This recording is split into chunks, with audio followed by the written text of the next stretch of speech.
Hi, I'm Nick and this is the TbT channel. Welcome to today's video where the sun's just gone in. That's brilliant. I can open my eyes now. I'm outside. It's a lovely day. I'm sick of being in the dungeon, so we're going to create some noise and we're outside in the garden. And we're going to be looking at this, which has just arrived. It is for that which arrived on Friday. This is a PCP compressor. Now, in the old days, when I was young, I had a pump, a hoofed pump for pumping up the PCP. It knackered me out even then, if I'm honest. Now with my shoulder, my age, my weight, everything, I can't be bothered with that anymore.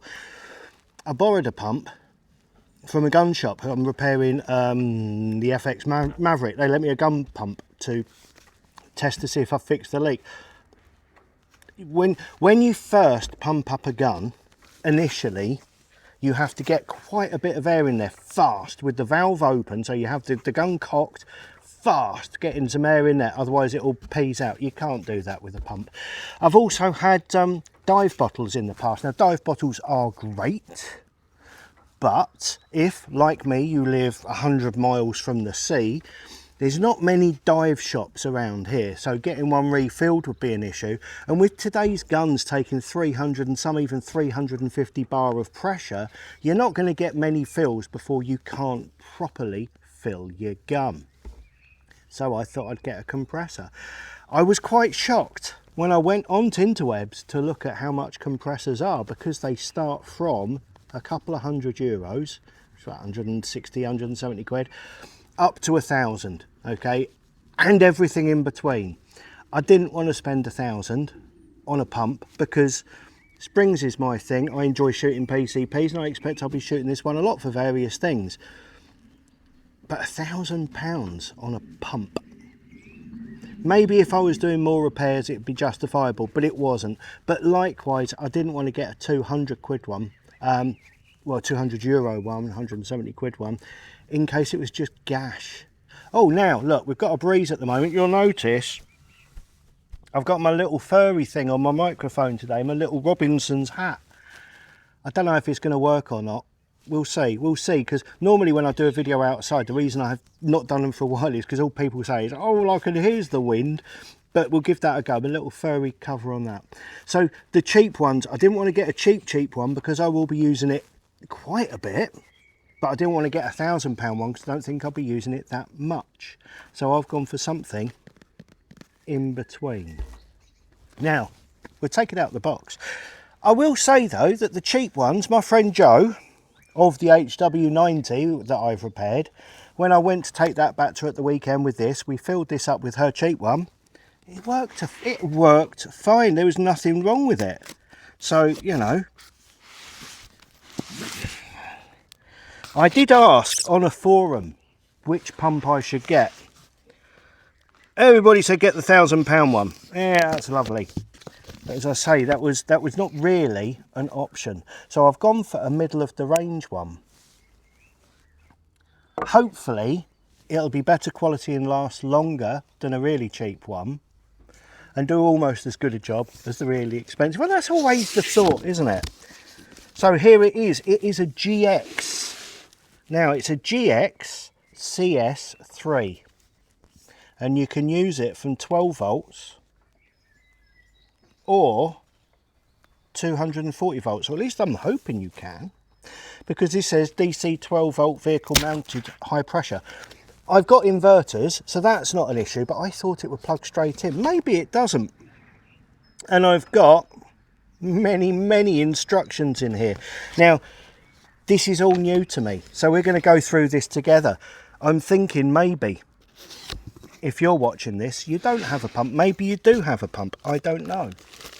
But if you're thinking of getting a pump, but you're looking thinking, that's quite a bit of money, you're right. Whoops. That sounded like a bag of tent pegs. Let me check. With me bad arm. Oh, it wasn't tent pegs, it's spanners and stuff. Well, that's exciting. What is it I've taken out so far? I've got a power lead.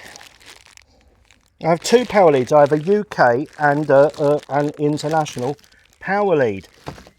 And unfortunately, the power cable I've brought out to use with this is not the correct one. So at some point, I'm going to have to cut and get the correct extension lead.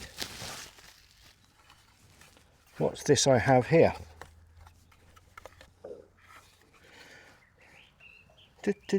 Oh, it's a power supply.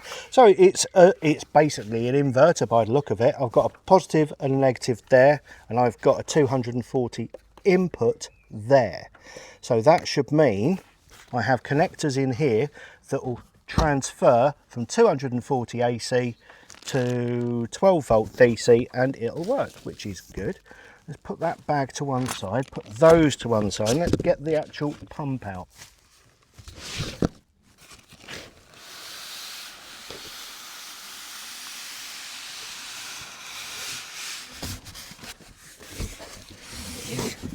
Now, this, as I say, it's the GX CS3. The best price I could find this for on Friday when I ordered it, or possibly Saturday. It's Monday today. Amazon's very good. I bought this off of Amazon. And basically, this cost 344 euros.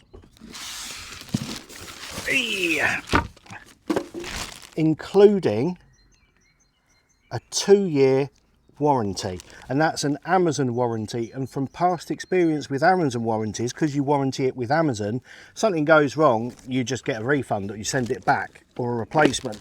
Oh, it's never particularly been a problem. So that's why I went for this one. It's more expensive than the 200 euro one, but I'm hoping it's going to last more than 2 years. I mean, it should do. It should do.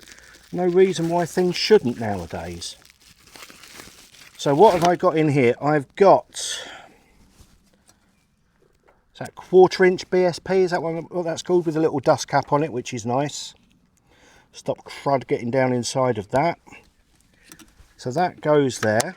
I've got a water bleed off there. These are my 12 volt doobries. Multiple fans. I don't know which way up it's supposed to go. I'm guessing that way. Does that look right? No, it doesn't, because I've got a bleed valve here. I've got an off button, a start button, and a bleed valve. Now, bleed valves are important. If you've got a PCP, you already know this, but I am going to teach you to suck eggs. If you've got a bleed valve, it's shut while you're pumping something up. After you've switched the machine off, you bleed out the air first before disconnecting your pipe from your gun. Otherwise, calamity loud noises and underwear changing is required. I've got on the top here a little red knob, and I can turn that dial like that. I don't think that it's actually,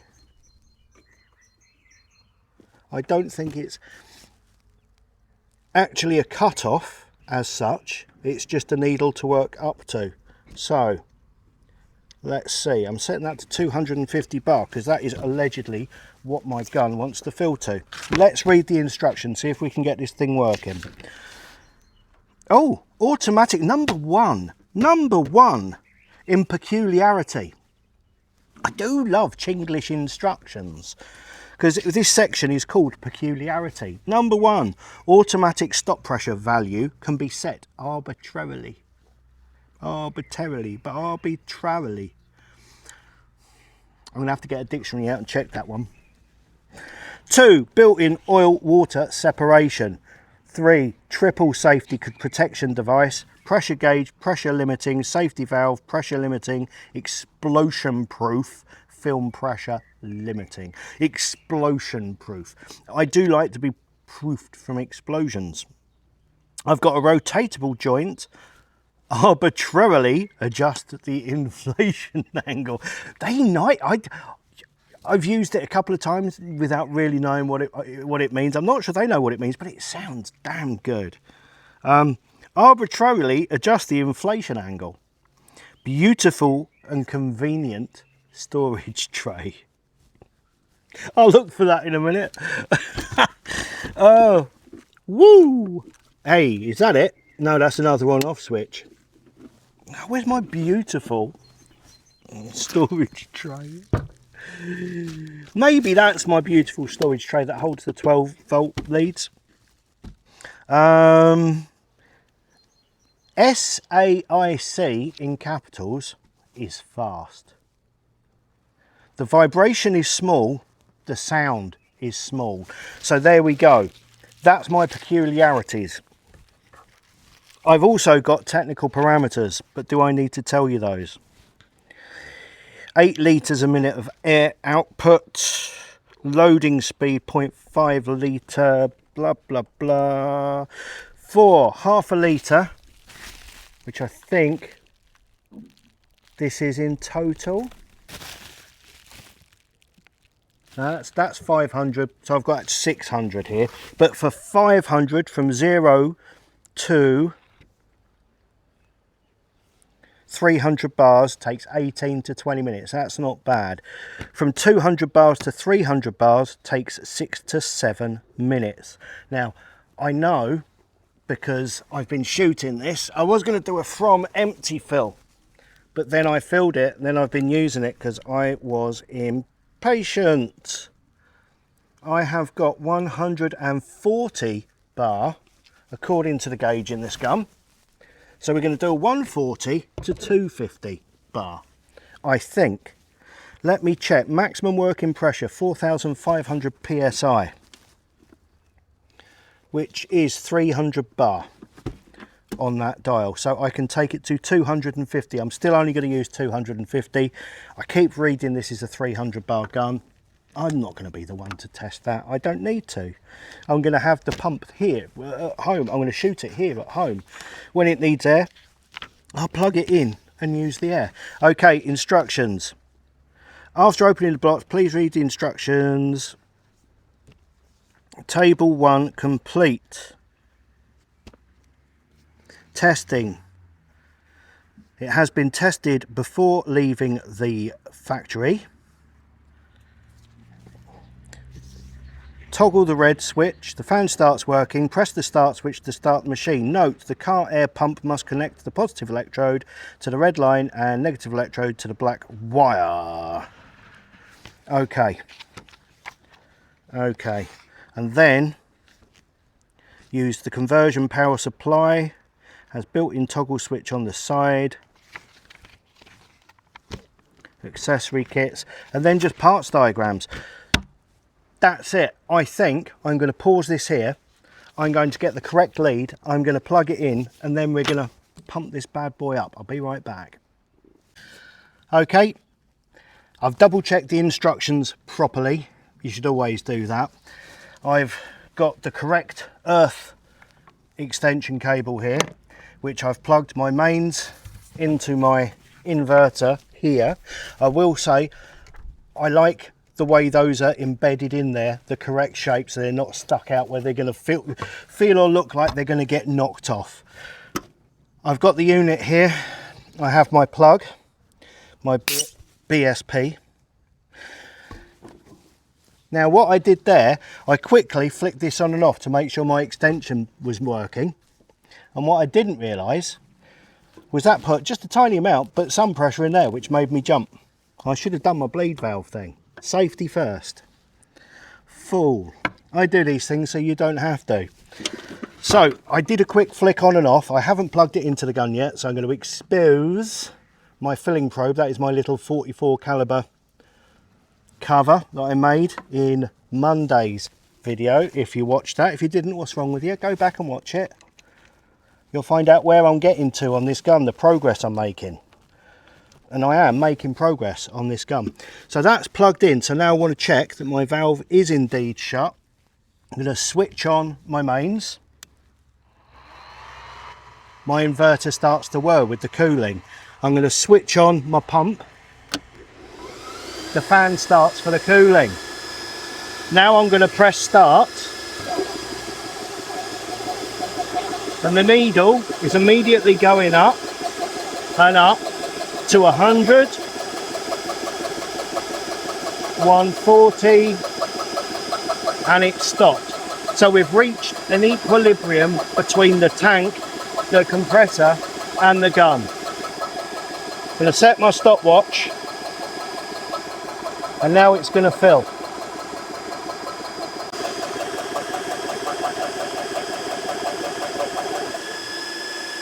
And there we go.